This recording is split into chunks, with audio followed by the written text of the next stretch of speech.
You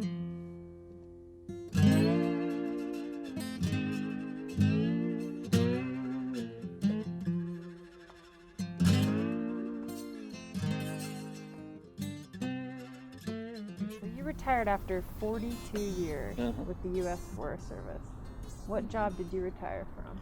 As the timber contracting officer, mainly reviewing and editing and just making sure that contracts are right when they go out, and then just to administer them and make sure that what we said we were going to do, we do.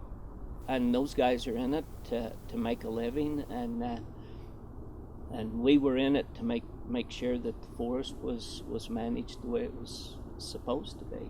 Dolores was the best selection for a replacement. That of all the people I can think of, she is the one I would have picked to carry on that position.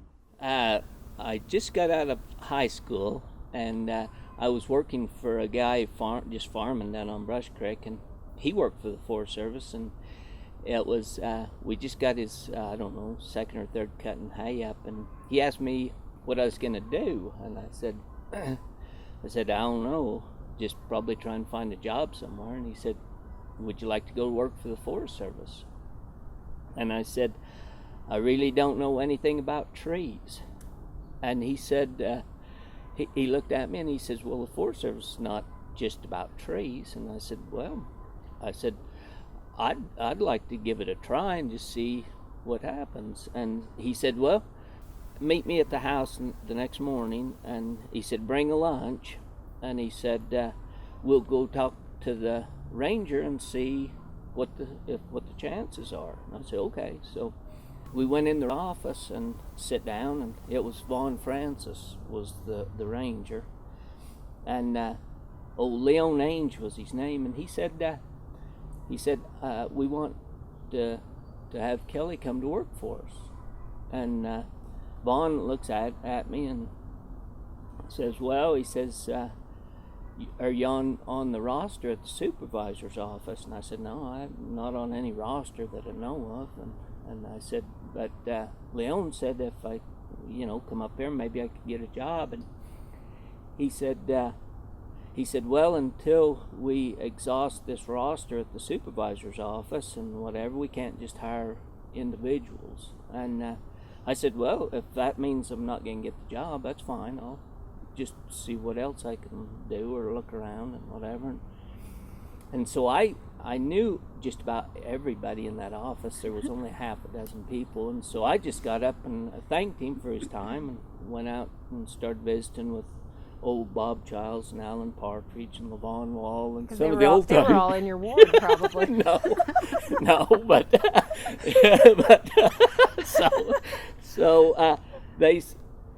I went out and visited with them, and we was just sitting out in that front reception area visiting, and I heard old Leon kind of had a loud voice anyway, and as he got up and left the ranger's office, I remember to this day, old Leon said, Vaughn, if you want to hire this guy, you'll hire him, and if you don't, just say you don't. And he walked out, and Leon come walking in there, and he said, that doesn't look too good. And so we visited with those guys for about 5-10 minutes, and then I said, well, I got to be going. And old Vaughn come out into where we was talking, and he said, well, I've thought things over, and he said, we'll hire you, and you can come to work tomorrow. And he said, but you got to have a physical and an application and stuff like that in before you can go to work.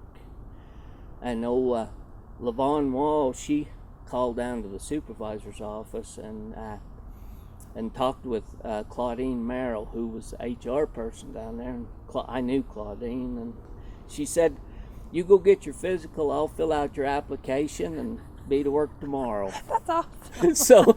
So I went and got a physical and started to work the next day, and from there it just progressively got more and more, and it's been a great job for for all those years. Back then, you did a variety of jobs. It wasn't just timber or recreation, right? Everybody helped everybody, and it was such a small crew of people. You could just, everybody helped one another, and you did whatever needed to be done. Like in the spring, we'd build fence down low, and as the snow left, we'd do trail work or and then start thinning timber and stuff like that. And that was about 1972? That's when I first started. Okay, yeah, okay, so. Awesome. And you grew up, born and raised in Jensen, right? Mm-hmm. Where'd you get your accent? I didn't think I had one. So don't go there. I don't have an accent. All my uncles have it too from Tridell. We don't know where it came from. Really? So when you were young, growing up in Jensen, like what did you think you were going to do when you grew up? My dad worked for a big sheep cattle outfit, and on the besides farm and ranch and what we had, and I guess when I was going to school and stuff like that or whatever, I was wanting to be a veterinarian. Oh.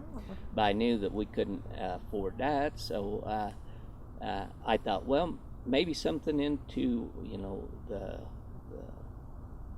some kind of other kind of agricultural type of occupation, and so the Forest Service fit in pretty good. Out of all the 42 years you worked for the Forest Service, was it all on the Ashley? Uh-huh. Awesome. Yep. What was one of the best days you ever had working for the Forest Service? There were so many that it was it's really hard to pick one out that says that it was the best day, because there were lots and lots of good days, lots of good days. Yeah. What are some of your most favorite areas of the Ashley, would you say? I would say probably the Vernal District, because that was home. Yeah. But the entire forest, and I tell you, there's some beautiful places on the UN and the Wasatch Cache and those southern forests. Those are beautiful forests also. What have you seen change the most in the Forest Service over the years, from the time you started in 1972 to when you retired in 2014? Boy, you could go on that question for quite a while. The biggest change is when we started to be required to do NEPA on our projects. That was the big turning point during my career that I could see that really changed everything. And back then we would put up 30, 40 sales a year, and we accomplished a lot of good timber management on the forest. I think that we were putting so many restrictions on the operators that it was really taking the profit out of it. That really put a damper on us as far as the amount of sales that we could put out and stuff like that. And then it was, later on when the timber industry really went bad, it went south really bad, and it wasn't just around here, but it was nationwide. And so we had several mills right here locally that closed down, and nationally there were lots of them. We did have a lot of small operators that had small mills that would mill and there was a lot of mines, coal mines and giltsnite mines that used mined timbers and whatever. And then they started with the log homes and started producing logs for log homes. And it's really, there's been a big change in the timber management over the years, a big change. Okay, so over the course of your 42-year career, what would you say were some of the most important lessons you learned? I guess one is maybe how to deal with people, and to recognize that there's more than one way to do things, and sometimes we think that it's either my way or the highway, and there's other ways to really complete a project or whatever, and have it done just as good. I guess the one thing that I would encourage young people to do, and I've encouraged them for years, that on these young people that come in and talk to me about what to go into as far as careers in forest management and whatever, is get an education, because that, no matter whether they go into forest management or range management, or doesn't matter what they go into, higher education is a real benefit, and it's something they will never regret. So if I could, instill one thing in young people, is be to get an education. The one person that really made an impression on me and coached and taught me was a guy that come from Washington, off the Yakima Reservation, and that was George Frazier. Even though he was a graduate forester, he never let, he always used common sense as the final thing. I mean, even though he could say that, this is what it said in this book, or I was taught this, or a professor said this, and whatever, if he thought that we needed to change things to make things fit more in the common sense area, that's what we did. And he taught me more about silviculture, forest management, stuff like that, than probably anyone else in the business. So, and not only was he a coach and a teacher, but he was a good friend. Yeah. And we accomplished a lot of work together, and just enjoyed it. So if you could do anything at all that you wanted to at this stage of your life, what would it be? I think pretty much what we're doing. I mean, we travel some, and we just, Sharon's involved in a lot of things, and I'm more of a homebody anyway, and so, we enjoy it, and when we get ready to go somewhere or do something, we do it. Anyway, I think it's good. Living the dream. Yeah.